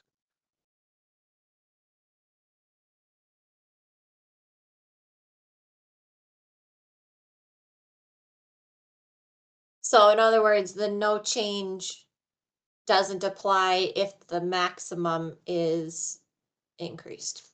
Got it. Okay. Anybody else on this one? Otherwise, maybe I would. Lisa, is your hand up from last time, or do you have another comment? Or sorry. Okay. If the group could share any additional feedback, maybe Cole, are you the receiver of feedback via email? I think Joe is the person coordinating all this, but you can certainly copy me. Okay. If you want to share any feedback ahead of FMP, this will be another item that FMP will take up in their next. I hope Michael's prepared. I think he's gone now. I hope he's prepared for a long meeting. And this will come back to TAC next month as well. So I think the comments about the legislative work that's being done are important for this one in particular. So anything else for today on this one from the group?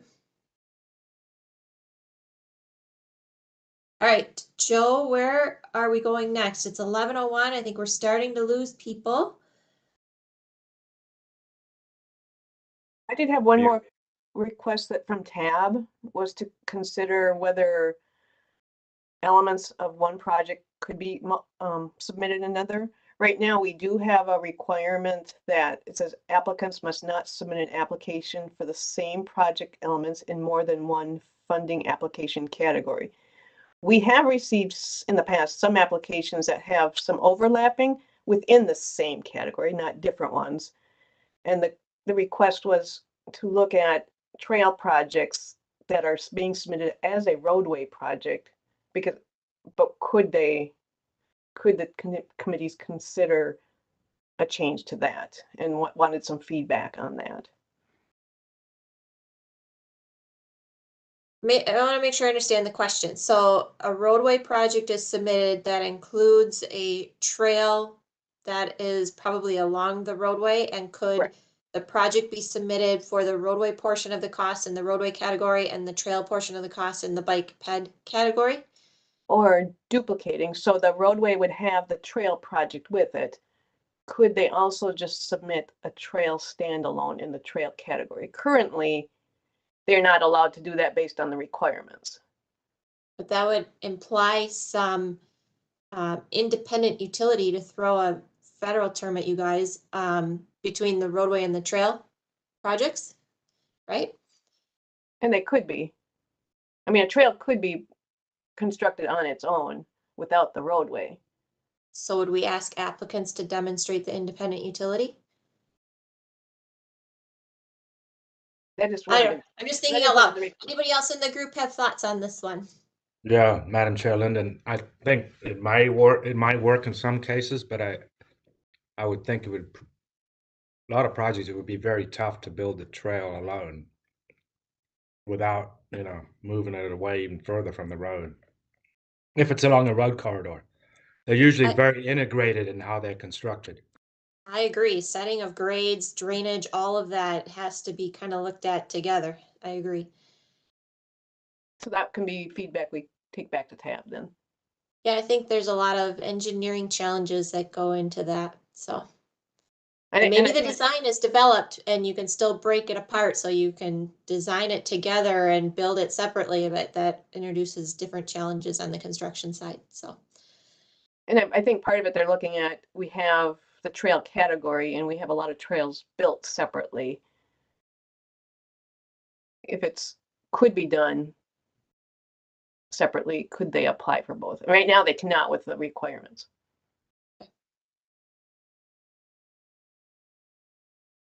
will that be added to the F&P agenda as well, Elaine? I think we should, yeah. All right. Okay. I asked if I don't know if we're signing off here, but what's going to go to TAB if we didn't get all the way through the protect and ship? Is that going to go to TAB? I just want to make sure I'm prepared to talk with my commissioner. Like, is the F&P content going to go to TAB? Like, yeah, if you could give an update, that would be good. Yeah. Steve, maybe you want to give the Reader's Digest version of the Protect presentation, and I'll just offer for those who want to hang on, Michael did share with me the F&P perspective on Protect, which is that F&P had a mix of members who were good with using all the money to kind of offset current overprogramming and apply to projects that are selected now versus what's known as option 2, which is funding one particular project that's 100% eligible and then using the remainder of the funding to kind of buy down other projects with eligible elements. So if you're curious where F&P is at, they are leaning probably more towards option 2, which is a hybrid and kind of meets the spirit and the perspectives of the F&P, the spirit of the program and the perspectives of the F&P members. But Steve, if you want to do a real quick rundown for those who are still on today, and maybe talk about process since we did run short on time today. Yeah, thanks, Madam Chair.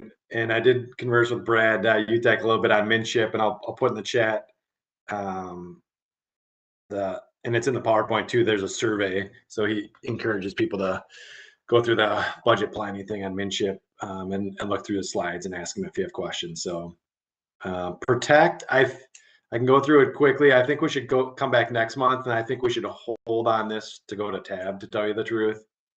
There's not an urgent. If you can hold on it, then that would be my recommendation. Yeah. Yeah, it's too complicated to explain in short order. So and there's not a per se deadline. So I would suggest we just wait on it till next month, and it wouldn't go to TAB then either. Okay, that's good, because I'm looking in the chat and we've lost a number of members. I think it's a big deal. I think it's important. Let's hold that over to next month. Yeah, Madam Chair, if I could, Lyndon, I know the project in reference in option 2 is one of mine. So I could, and I shared with Steve the information, I could share with the group via Joe some background info on the project so people have a better idea of what that Highway 5 project is. Okay, that'd be great. Thank you, Lyndon. Yep. All right, so. And I added a comment in the chat that MnShip was not planned to be a TAB because we were just going to send out the information after TAC, just for TAB's information of the comment period in that. Okay. And Brad, I'm sorry we didn't get to your item, but he also added in the chat that if any of you want to have a presentation to your agency, or if you have questions after reviewing the presentation that's with our materials, you can reach out to him. His email is provided in the chat. So I do thank you all who hung on here a little bit late for engaging in the conversation today. I did ask for the regional solicitation item to be first in our information items. I didn't want that to be cut short. I think it's a very important item, especially as it's coming forward for votes in our next cycle. So thank you all for hanging on. And Steve, thank you for holding that other item over. We'll pick that up next month. So With that, I think we are adjourned. Thank you, everybody. Great job, Madam Chair. Thanks. Thank you. Thank you.